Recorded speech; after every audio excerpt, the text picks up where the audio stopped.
السلام علیکم۔ طويل الشوق يبكى في اعترابي، ایک آرزو مند شخص ہمیشہ ہی اجنبی رہتا ہے۔ فقير في الحياة من الصحاب، اس کی زندگی میں کوئی دوست نہیں ہوتا۔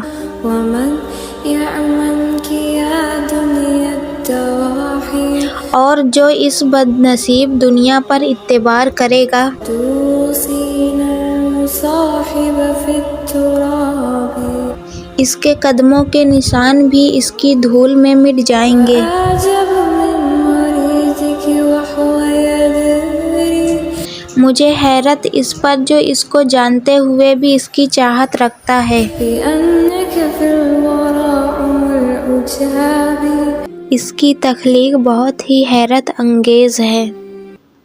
ولولا أن لي معنى جميلا، سوائے اس خوبصورت معنی کے جو میرے پاس ہے، لبعت المكث فيها بالذهاب، میں اس میں رہنا پسند نہ کرتی۔